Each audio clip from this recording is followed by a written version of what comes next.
I think they must have 15 buildings now. You know, I go down there on Wednesday nights and I go there and it's like, I can't believe they did this.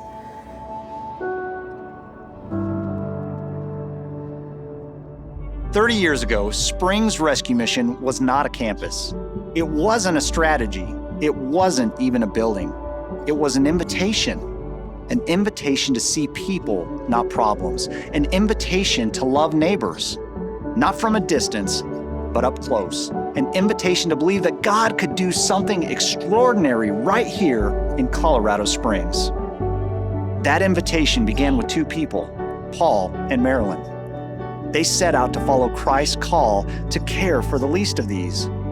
They started small, meeting people in parks, under bridges, offering sandwiches, conversation, and dignity. They even welcomed young homeless couples into their home. It wasn't just a place to stay, but hope for a new beginning. And in 1996, that simple act of obedience became a one-room food pantry called Springs Rescue Mission.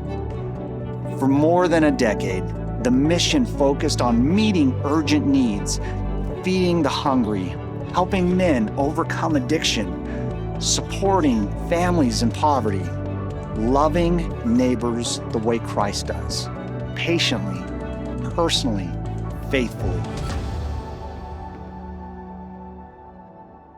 Colorado Springs was crying for help, and we were seeing things in Colorado Springs that were happening and being read about in Los Angeles and Denver and different big cities.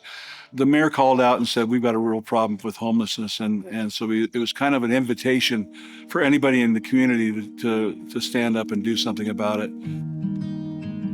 I think that God gave me his eyes. I just didn't see people as homeless. I saw them as God's kids made in God's image, and someone needs to care. Someone needs to understand and learn their story. So I just fell in love with the people. I just didn't even know what the cost would be to do it. I just knew that God had spoken to me and that we needed to do the best we could. They're no different than you and I. You know, maybe they don't have a place to live, but they still need to be loved and want to be loved and cared for. You can't look down on them. You have to treat them just like you would anyone else. I felt like they needed to be not seen by their condition and to be seen as neighbors. And I think that the parable of Jesus and the Good Samaritan, so I wanted that to be kind of our brand or in the community. I wanted people who gave and invested in these people as neighbors in our community, and those that were experiencing homelessness were also neighbors. And so neighbors helping neighbors and using the parable of the Good Samaritan made a lot of sense to even the non-Christian population. They understood the Good Samaritan story.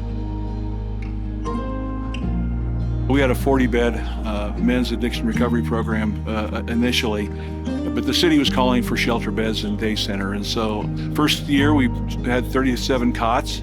It was kind of a shelter day center because we served coffee and donuts, things during the day, give people a chance to stay around if they wanted to. That we began the plan of the campus build out. So that ended up being our shelter. The two buildings right across the kind of parking lot were available, and we bought those to build a day center. And so the day center was where we had laundry and showers, case managers. Paul and Marilyn Vasoric had a vision for this campus. The campus was really designed for partnership, so we invited as many of the caregivers onto our campus as we could. So Peak Vista and Diversus and the VA, Department of Human Services. I wanted to have everybody who served this population to be on this campus so people didn't have to walk all over Colorado Springs to get their services they needed. 2014, Springs Rescue Mission launched a capital campaign to bring that vision to life. It took courage to believe, and it took even more courage to act. And in that courage, the seeds of a community of hope were planted.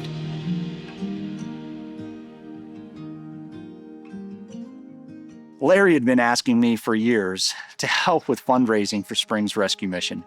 And honestly, I just wasn't that convinced. But the last time we talked, something shifted. Larry's passion was infectious. He believed, and eventually I did too.